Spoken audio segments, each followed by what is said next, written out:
It's okay. It's okay, baby. It's okay. It's okay. You don't crack cocaine.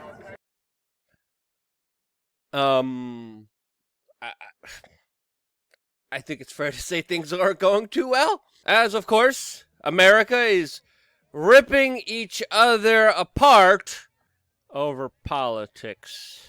So, yeah.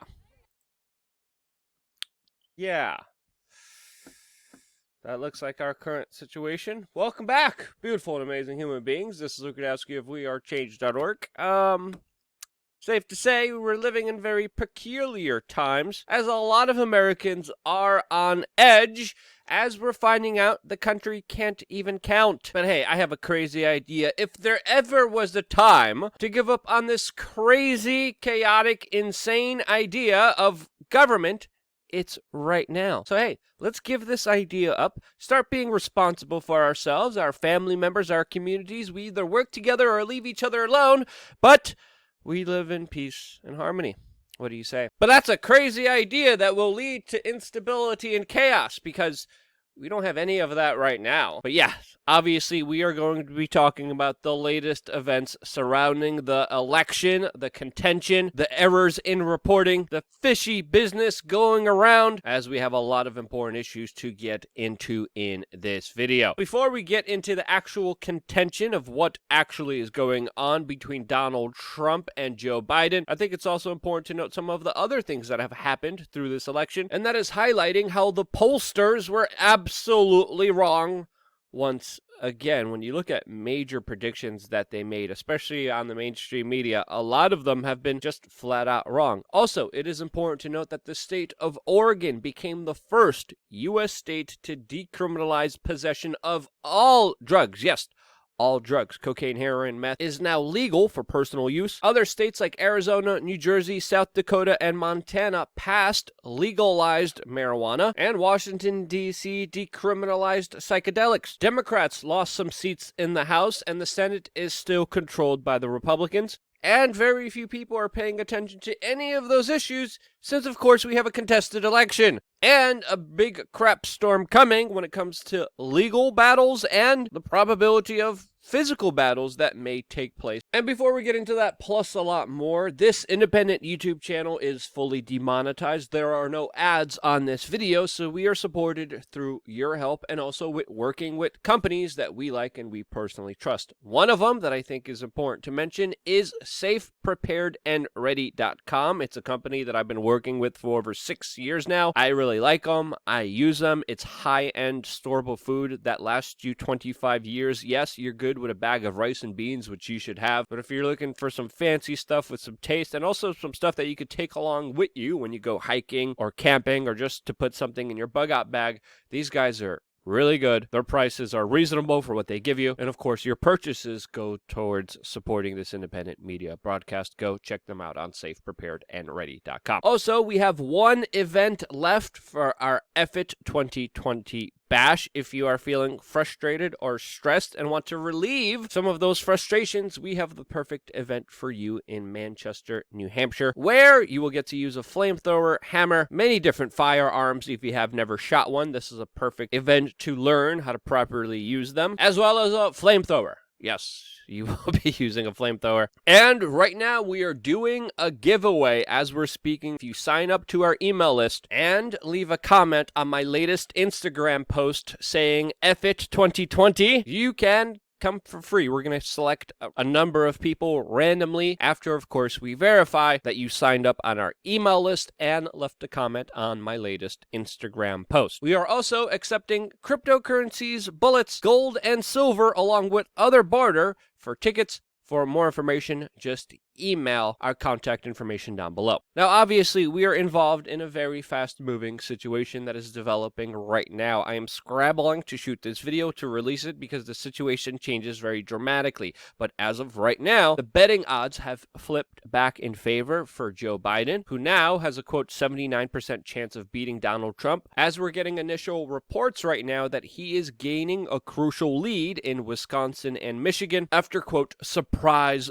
ballot dumps. Yes, we're going to be getting into those in just a little bit, as well as the larger questions surrounding them. But one of the bigger questions that I think a lot of people should be left with after what just happened is, why the hell can't this country count? What the hell happened? As even Glenn Greenwald said, quote, nations far poorer and less technologically advanced have no problem holding quick, efficient elections.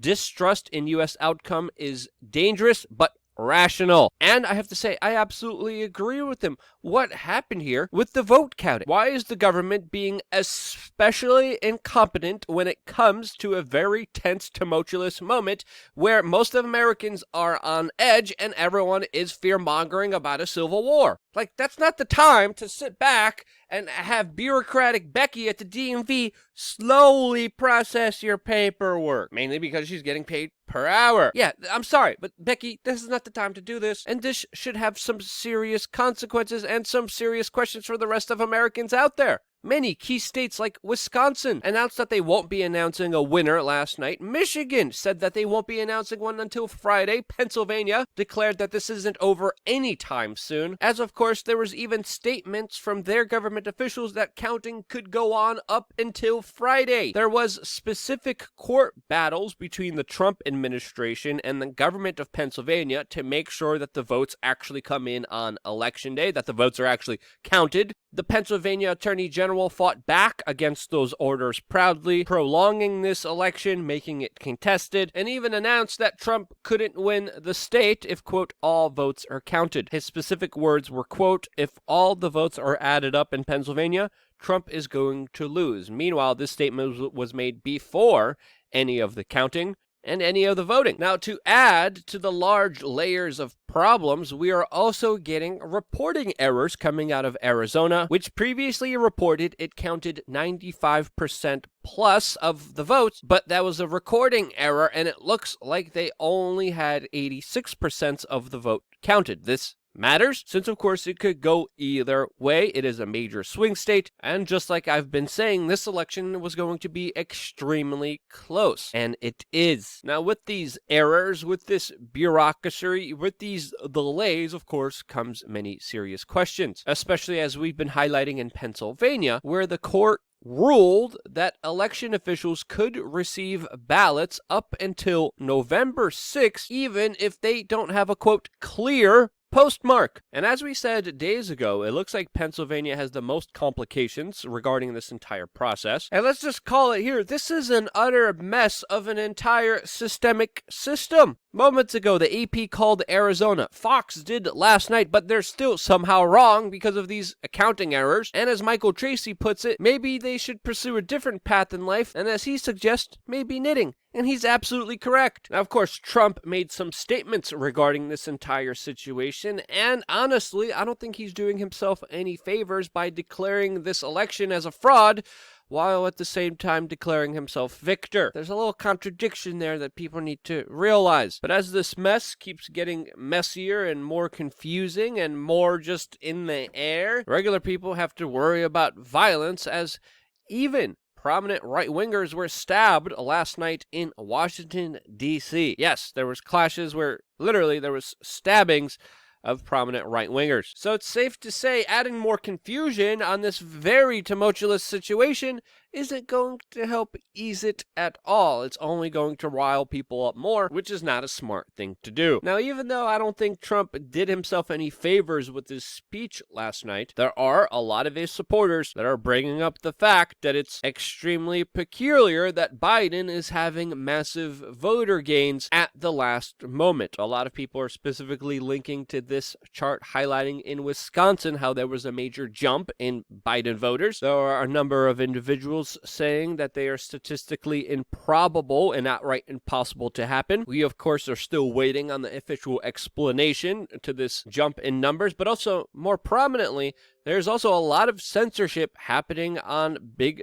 tech media platforms like Twitter, where a lot of prominent individuals are getting their tweets and messages censored when they question what is happening here. Individuals like Steven Crowder and even Tim Pool, along, of course, with the U.S. president, had their tweets censored. The Tim poll example is pretty strange since, of course, he lays out a possible scenario that may unfold here, where he highlights how both sides are going to be contesting the results of the election, possibly. Now, as of right now, Biden voters are believing that they just won Wisconsin. Michigan will be called later on today. Pennsylvania may come in tonight, tomorrow, or even Friday. Georgia results may come in later this afternoon, and Nevada may call it tomorrow. But still, I'm left with the question, why couldn't they get the results on election day? What's going on here? One of the top most prominent countries in the world can't count? I mean, this is absolutely ridiculous, and of course, a lot of people are going to be crying foul. Regardless, if there was foul play or not, this is not normal. A lot of people are saying we're going to have a contested election. I think it's fair to say we are already in a contested election, especially from the statements that we saw from U.S. President Donald Trump moments ago last night, the statements that his campaign is releasing right now. We're in for a hell of a ride. Buckle up, because it sure got a lot more interesting in the season finale of the United States. But hey, come on. Seriously, if there ever was a time to entertain the idea of being responsible for yourself and not needing government, if there ever was an opportunity to say, hey guys, you know what? We don't need all this. We don't need to keep fighting. Oh, you stay there, we stay here. We both could defend ourselves with firearms and not need tribalistic leaders that push us to conflict? Huh. Who would have thought? But hey, that's just my crazy idea. What do you think? How do you see this thing unfolding? I see a lot of contention. I see a lot of major legal battles. I see some civil unrest that may be as significant as it was during the summer. But I think most importantly, I see a lot of uncertainty, of course, moving forward. That's my take. What is yours? Appreciate your feedback, appreciate your criticism, and appreciate your insight down in the comment section below. Without you, I wouldn't be here, and this is why. Love you guys. Stay tuned for more here on WeAreChange.org.